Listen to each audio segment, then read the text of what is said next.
Good evening, everyone. I'd like to call to order the regular board meeting for the Vallecitos Water District. This, what is it? This April 2nd, 2025.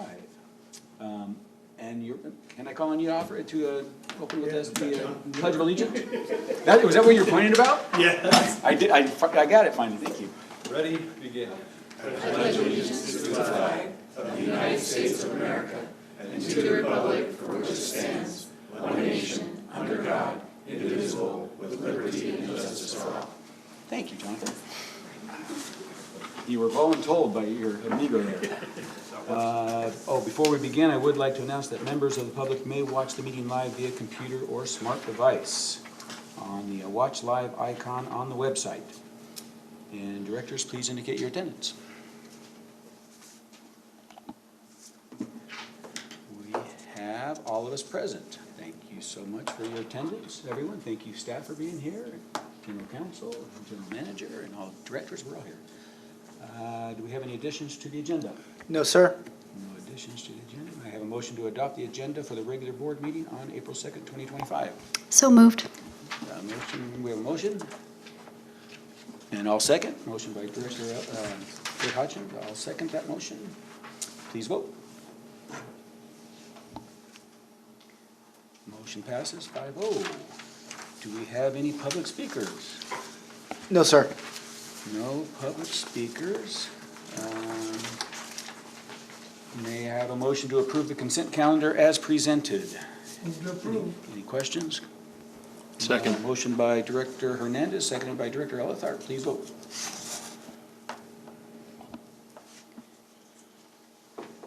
Director Kirschbaum. Motion passes. The consent calendar passes. Thank you so much. And we have a nice short agenda today. One item, 2.1 PALOMAR Internship Program. Take it away. Yeah, before I hand it over to Chris, so as you recall, we brought our Palomar internship new intern here, introduced her, and we also kind of gave a brief overview. And I think in some board discussion, one of the board members mentioned it'd be nice to kind of get an update of where our interns are, like where are they now. Well, Chris actually took those comments and said, you know, I could do that. And he looked them up and pretty much tracked down, I believe, all of them, I think, or all but one, maybe. So here today is going to be an update, not only of just where our Palomar interns now, but a little bit also about the program itself. Chris, take it away. Thanks, General Manager. So I also have a video that I'd like to show that Alicia created doing some actual interviews with our actual interns, which is why I was pulling Jonathan over here to help out with the getting that set up. But instead of doing that, since we're always having technical difficulties showing video before the board of directors, I'll just kind of give you some background on the actual topic itself. So we've had an intern affiliation agreement with Palomar College since 2021. That's when we initially signed it. But COVID was going on right during that period, so the first intern that we got didn't really start until September of 2022. Jonathan, are we ready to go for it? Yeah, let's go ahead and show this video. It's pretty fun. So hold on a second. Thank you for doing this. Okay, there we go.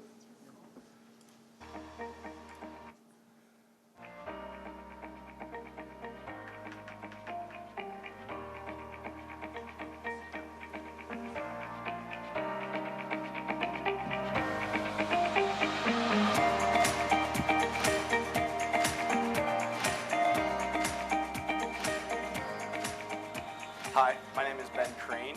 I've been a past intern here at Vallecitos, and I'm here to talk about some of my experiences. Currently, I am a student at Cal State San Marcos studying geography with an emphasis in GIS, Geographic Information Systems. I heard about this internship program through Palomar. I took a class with Jacob Sheba, and I was like, you know what? I'm gonna apply for it, and got a scholarship through Palomar as well. I learned a great deal about our water distribution system, how our water's treated, and then I went through every department. I had 2 days in each, learning how to work as a team and be a professional in a workspace. I was really excited to learn more about that and how to deal with coworkers.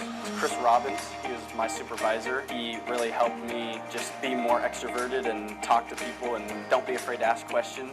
I sat down with James Gumpel, the current general manager. He was the assistant general manager at the time, but he helped me understand what it's like to be upper management, kind of run things behind the scenes. Craig in collections, he was cool too. He just gave me some insight on a seasoned guy who has been in the industry a while, and they all really gave me insight on how I should approach my career. Everybody was very nice, very personable, and just always gave me great advice and helped me along the way, and I wouldn't be where I'm at without them now. Advice for people thinking about this internship, it's a great opportunity. If you're still pursuing your education, it's still a great internship to have while you're going to school. But if you're thinking of pursuing in the water industry, this is a great opportunity to get your foot in the door. My name is Logan Crawford. I'm the current intern here at Vallecitos Water District. I found out about the Vallecitos Water District internship program through my classes at Palomar College in the Water Technology program. The first class I took was the Careers and Pathways class. It's kind of an intro to getting your foot in the door and seeing the different avenues you can go down in the water industry. My professor, Jacob Sheba, told the class about the internship program, and that's how I found out about it. The Vallecitos Water District employees that were guest speakers in my classes at Palomar College were very inspirational. They've been long-term employees here at the district, and they said a great way to get your foot in the door was through the internship program. Skills that I've improved on while working here, being in the field with the meter department, getting to dig around in the meter box and learn different hard skills, as well as public speaking is another skill we've been working on a great amount with not being shy in front of a camera or in front of large groups. I had high expectations just because I've heard so many prestigious things about Vallecitos Water District through different guest speakers in my class, as well as Professor Sheba just speaking highly of Vallecitos Water Districts. I had pretty high expectations. It's been a really eye-opening experience getting to see how much work goes into getting clean water to your home and taking the dirty water away. There's so many different departments here, and they all have a key role in making this industry what it is. Vallecitos Water District has been great to me. I've had nothing but good experiences with every department. Everyone's been super helpful. Any questions I've had, everyone's been able to answer them.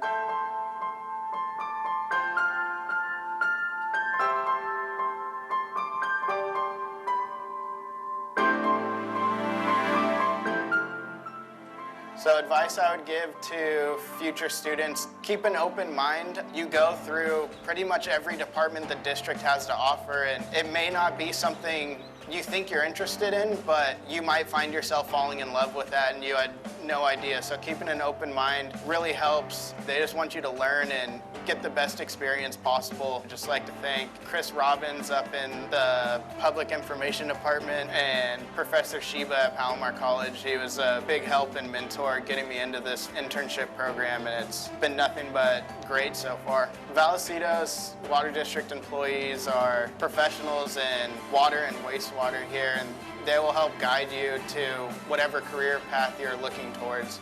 Through this internship at Vallecitos Water District, I've accomplished many goals that I had, and I'm going to use those goals to propel myself into a career into the water industry.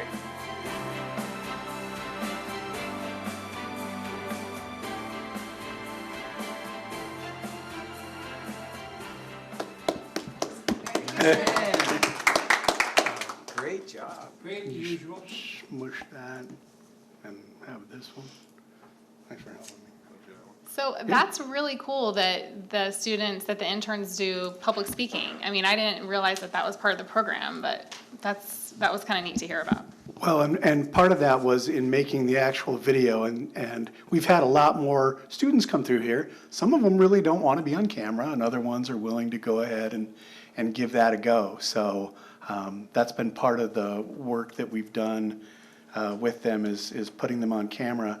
And some of the interns are really interested in really, high-level positions. Some of them are looking to be a general manager. And I always make it really clear that, you know, to be a general manager, you really need to be able to get up and talk in front of a group. You know, that's one of the key skills that they have to have, is to be able to do that. So moving forward with our presentation, so we've got this, can that thing go away? I've got a little, maybe it's gone now. Our internship with Palomar College, all the different things on the gears there, the training, the experiences, mentoring, skills, practice, personal development, opportunity, all the things that get shown by being in an internship program. So we have this actual partnership with, you're gonna have to do it for me, all right? It's with the Water Technology and Wastewater Technology program at Palomar College. So it's not just all of Palomar College, it's specifically the water and wastewater technology. And as you heard in the video, we take them through each and every department. They typically spend 2 days with each department, getting the full depth and breadth of what we do here at Vallecitos. We're teaching them through hands-on work experience. I really like the little quote, you know, you teach him, you give a man a fish and he can eat for a day, but you teach him to fish, they're good for life. And that's really what we're doing here, is we are giving them skills that are going to go for their career moving forward. Go ahead, Jonathan, thanks. So our first intern was Greg Gauthier. He's the one that was a little tough for me to get in contact with because it was so long ago. He was here in the summer of 2022, and Greg is no longer at Palomar. Greg was skilled as a carpenter, and you know, I tried not to be too invasive with my questioning, but I think he may just have continued his career in carpentry. So that's the first one. And I think over time, we've also gotten a little more skilled, at least I know I have, in how to schedule them and give them experiences with us. And so I think our program has improved over time. Next one. This is Ben Crane. Ben was in the video that you just watched. He's out there at Meadowlark right there. Ben was here for the fall of 2022. Ben is now graduating from Cal State San Marcos. He is graduating with his bachelor's in geography with an emphasis in GIS. We currently have a vacancy in the GIS section, and I'm trying to get him to apply for that specific position. He did some intern work after time with us with the city of San Diego fixing things in their GIS program. So he's kind of a GIS specialist. I hope he comes here. Next we have Evan Fox. Evan was here in the spring of 2023. Evan is the one on the right. Yeah, he's the one on the right. After he completed his internship with us, was selected for the internship that the San Diego County Water Authority has. And he was going through rotations. He went out to San Alejo Joint Powers Authority, and while he was spending time there, they hired him. So he now has his Operator 2 license, and he's an Operator 1 at San Alejo Hills. So he's permanently employed full-time. This is Flavia Orium. Flavia was here in the fall of 2023. She was recently picked up as an operator in training by the city of San Diego. She's working out at their Metro Wastewater Department. I actually got to do the reference call with the supervisor at the city of San Diego, and I could tell he wanted her. And you know, after he was done with his questions, I was like, you want her, don't you? And he said, yes, I do. And I was like, well, we would hire her in an instant, so go ahead and get her. So she's also gainfully employed. And it was nice to see. We had a Women in Water event here a couple weeks back, and she actually was here with the Women in Water event. So it was real nice to see her. Next, we have Logan Crawford, who you saw in the video as well.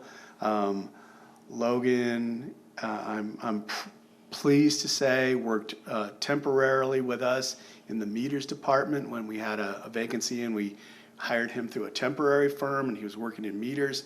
but he's subsequently been picked up permanent full-time in our construction department. So this is a big victory for myself, but I mean all of us here at Vallecitos that we picked up one of the interns from Palomar permanent full-time. He's here now, he's employed, and super excited to see that. Eric Gonzalez was here in the fall of 2024. He's an intern with the San Diego County Water Authority right now. He's set to take his D2 test in May, and he will also be graduating from Palomar with his associates in both water and wastewater technology. So he will be finishing up, so that's good news as well. And then lastly, I think you met her briefly, and you might have seen her in the video. She was in the classroom a few times. Lindsay Patel, she is our current intern. We currently have a vacancy out at Meadowlark, and I'm encouraging her to apply for that position. I think we've shared before that she's really interested in wastewater, which is really unusual. She attended the Women in Water event that we hosted here, and one of the things I've really enjoyed about Lindsay is she is kind of taken the wheel on her internship. She asked if she could go out again with construction inspection because they didn't get to see something she wanted to see. And I was like, sure, you can go again. Why not? You know, there's not like these fixed rules that I need to make sure she gets the hours in, but you know, if you want to go to a department a second time, absolutely. And she also made a second week trip out to Meadowlark. So she's obviously very interested in wastewater technology, and she asked to go again, and sure enough, we sent her again. So good news with Lindsay.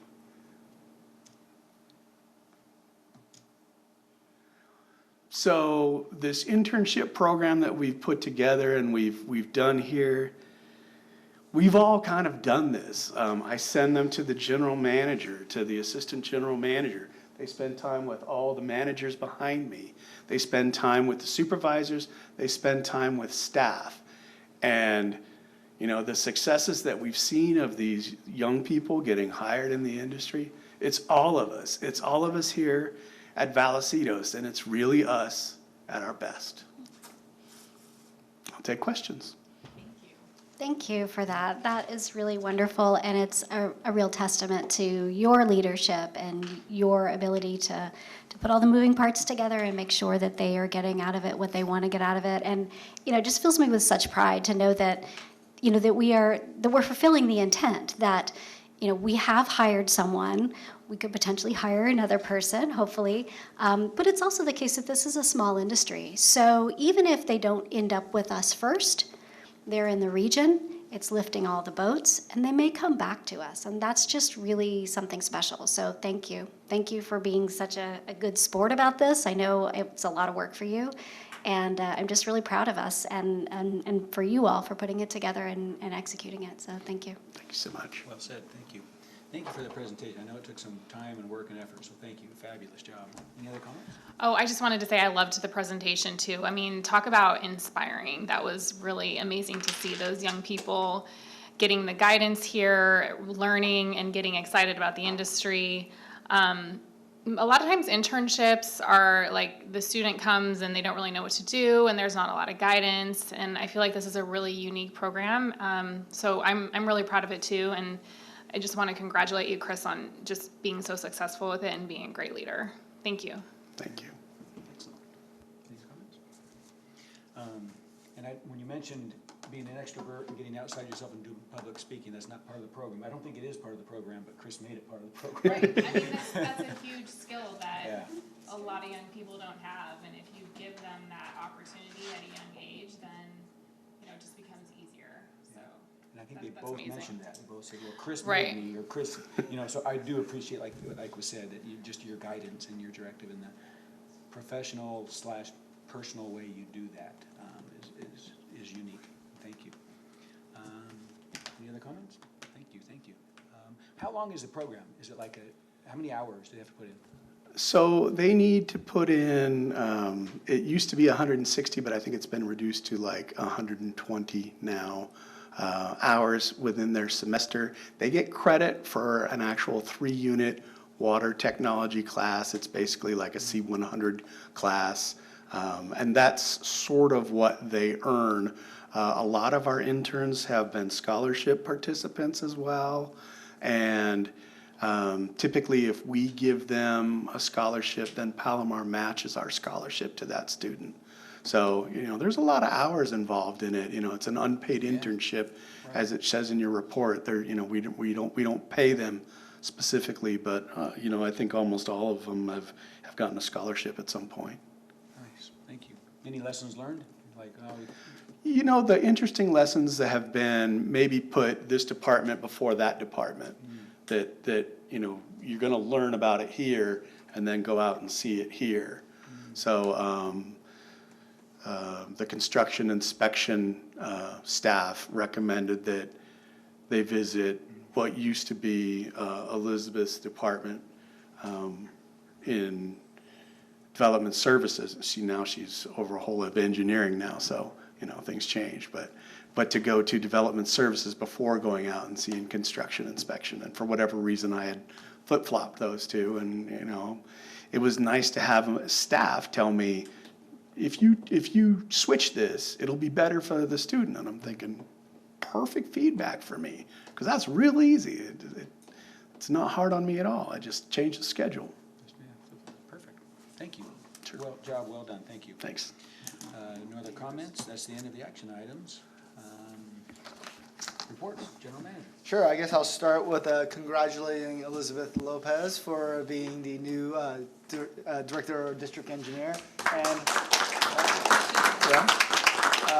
And then along with that, Eric Bennett being our new O&M Manager. So it's been a while, but our management team is now full, so I'm very happy to report that. Now we got to work on replacing their positions. So the work continues for Denise and her staff continues to with filling positions. Staff, not staff, not just one staff. Couple reminders. The board all received emails on ethics and harassment training from either Target or Vector Solutions. Jessica, is it Target or Vector? Vector Solutions. From Vector Solutions. Don't erase that like I did. Don't ignore it like I did, because they're resending it to me. So it's a required training that's every 2 years. I think 4 of the 5 board members it's due. Director Kirschbaum's your first one. That's why it's due. And then I think the other board member it's due in October or something to that effect. Yeah. So you're good till October, Director Hernandez. Oh, good. Yeah. So it's a requirement. So please go ahead and complete that. And that's a reminder for myself. I need to complete that too. Other reminder, the retreat is set for 4/9, and in front of you there's an envelope with the parking pass. Jennifer will also be sending out it via email. There's also a map in there. We have ordered lunch, and we're working with Kevin Crawford in that. Staff will be leading kind of the morning session. Kevin will be kind of taking over the session into the afternoon. Finance Committee is 4/10. That's going to be a big one. That's the capital projects and including positions and some other stuff. So obviously Wes and his team will be leading that, but you're going to see almost everybody in that Finance Committee because engineering's involved, operations involved. So it'll be a crowd in there. Is that 4:10 is that 3 p.m. on 4:10? I don't remember when the Finance Committee time is. 3:30. Okay. Okay. It's on a need-to-know basis. Yeah, So- I don't need extra information clogging up my brain. And then there's a current main break going on right now, and it's in Wes's neighborhood. So I don't know, Wes, are you out of water? I don't think so, but I sent you pictures of that. What neighborhood is that? It's off of Borden, north of Borden, above Palomar College. So- Santa Fe Hills? Yeah, Santa Fe Hills. So anyway, so about 24 homes are out, and our staff is working on it. And obviously, I already did the congrats, so that's the end of my report. Thank you, and congrats. That's awesome, both of you. Good call. District Legal Counsel. So I didn't get the notes ahead of time, but I had this planned. There is proposed new legislation on AB 52. AB 52 was originally introduced in 2014 and that went into effect in 2015, and it added consideration under CEQA for tribal cultural resources. and it's been in effect for that period of time. It includes a number of requirements. There's this new introduction of amendments to AB 52 that will have significant impact on capital improvement projects and other developments if it is passed. Currently under the law, city properties are exempt from some protections provided in the Public Resources Code. Those exemptions would be wiped out. Those exemptions were put in place in the mid-70s to protect sacred sites located on public properties, but a number of the cities were opposed, saying, look, it's going to kill infrastructure projects. So that was the result of that exemption. That exemption is now proposed to be eliminated. In addition, as part of the CEQA process under AB 52, agencies have to consult with tribes ahead of time to see whether projects are going to have any impact on tribal land, sacred sites, or other tribal cultural resources. This bill, and normally that process the consultation takes place ahead of the approval of the project or any CEQA documentation. This legislation proposes that even after project approval, if there's a discovery of Native American remains or artifacts during the construction of the project, it puts the project back in the CEQA loop. And so it's very significant.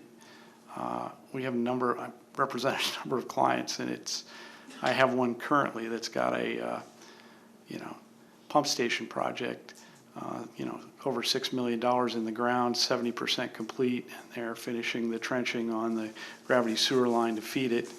And they found a remain, and it's been on lockdown for 3 years.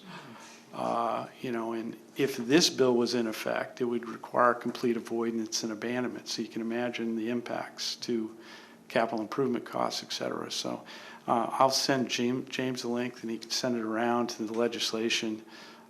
It was introduced on March 11th, and again, could have real significance even for agencies that weren't exempt.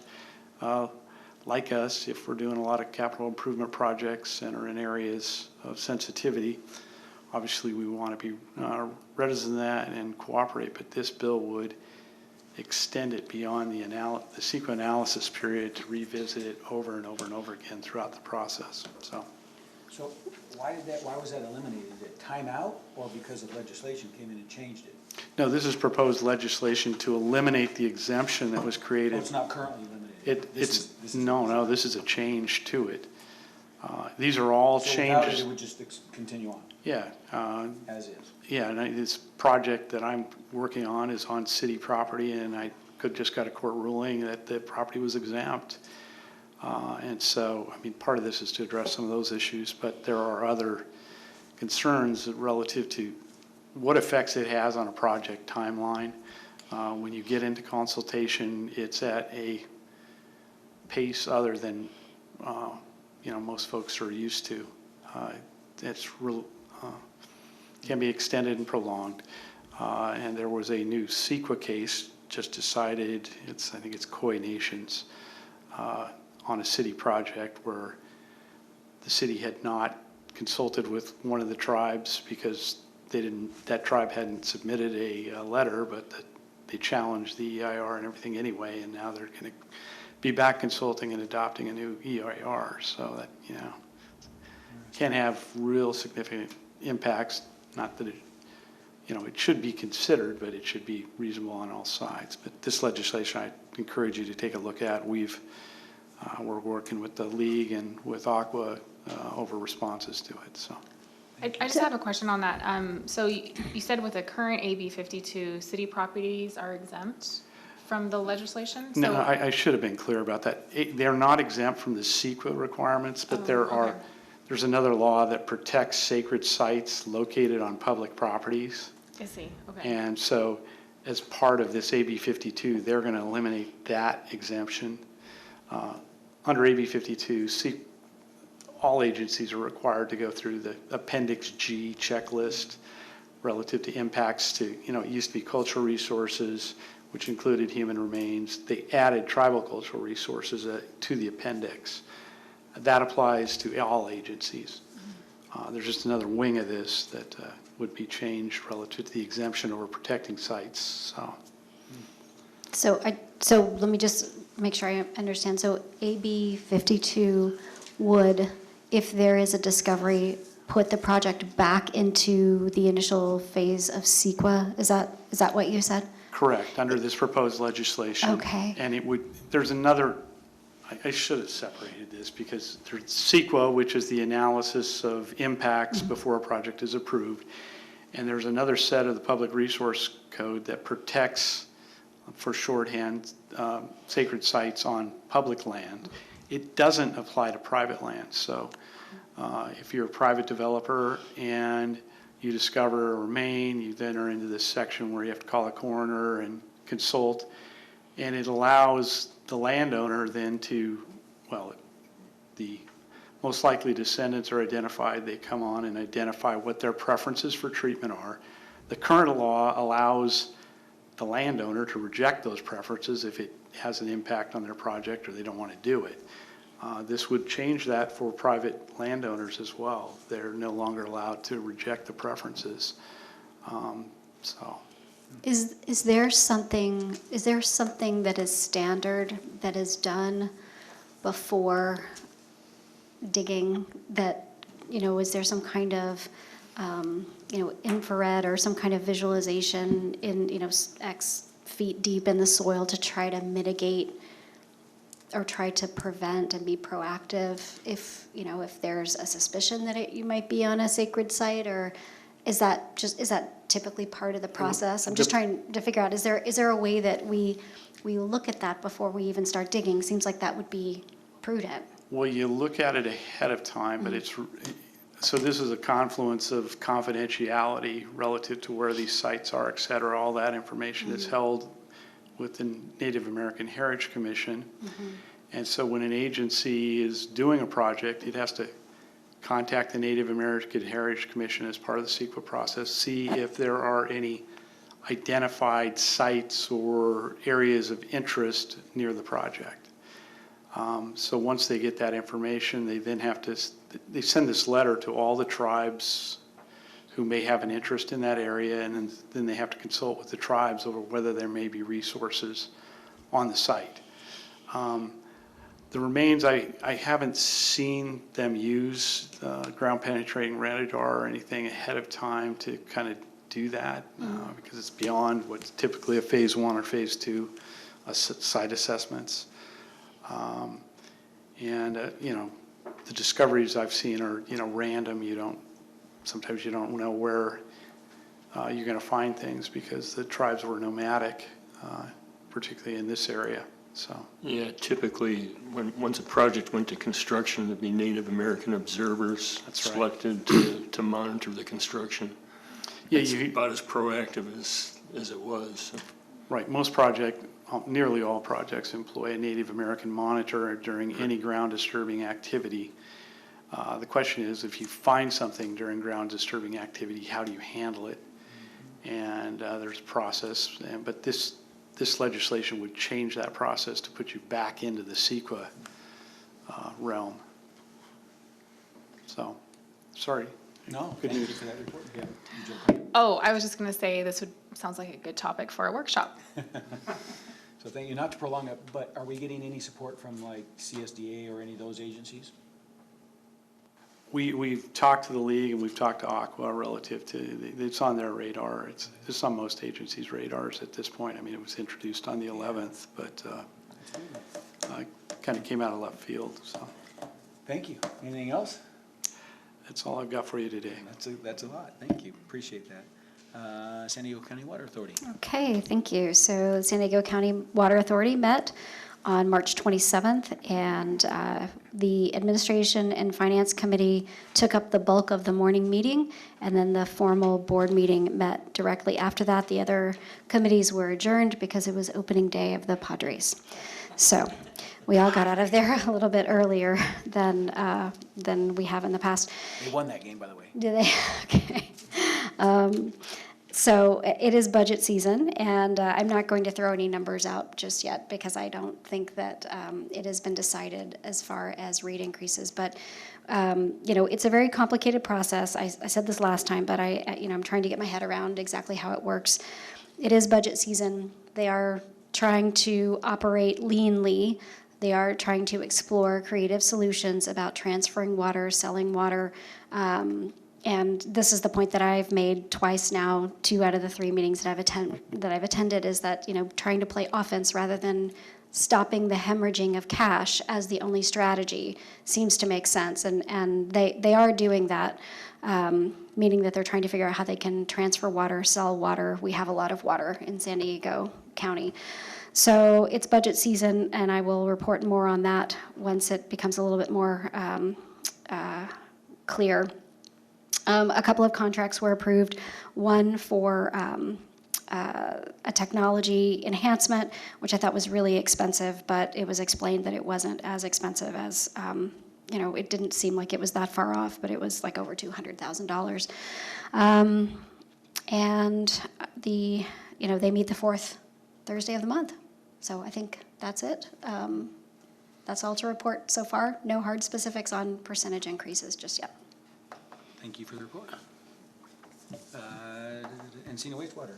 Yes, we had our meeting on the 26th, and we discussed the primary sedimentation basin rehabilitation project. It was an extension. They found some more work after doing sandblasting that needed to be done, and so that was an expansion. Dewatering of the cogeneration building roofing and HVAC improvement.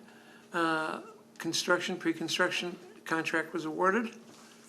The public hearing on Encinitas wastewater vacancies and the recruitment and retention efforts. So they had to go through a whole presentation as to how we recruit, how we retain our various employees. Resolution declaring portions of South Parcel exempt from surplus land. We have our 40 acres to the south. There's a 1/4 of an acre that we're leasing or proposing to lease to a battery operated organization. And so we had to do the exempt parcel. Adoption of the new method by which ENCINA is building the member agencies. They were doing it ahead, then they were doing it on the 1/4, now they're going to change it and do it behind. So that's going to be a little easier, so they don't have as much reserve as was before, because they had way too much. Source control program technology, we have on our strategic plan to improve our controls, and we're doing that as we go through the program. That's my report. That's a good report, Hernandez. Thank you. Standing committees. Any meet? No standing committees? Directors' reports on meetings, conferences, seminars? 000, good. Any other business? Director's comments, future agenda items? No. Just a welcome to Jessica. Glad you're here. And I said, are you going to make another meeting? No. This is your last meeting. My last day is the 16th. I thought I was going to be here, but Kim will be here and Jessica will be here, and we will be in good hands. And I want to relieve her at least from 1 day of traffic. Oh, that's very kind. Well, we are truly excited for you. Super sad for us. You've been a breath of fresh air. It's been fun. I have a comment also. Yes, congratulations. We will miss you. I hope it's a good move for you. And congratulations to our 2 management. That's fantastic. Eric, Elizabeth, best wishes, congratulations. And it looks like the torch has been passed. So, great job. Yes, congratulations. Thank you. And with that, this meeting is adjourned.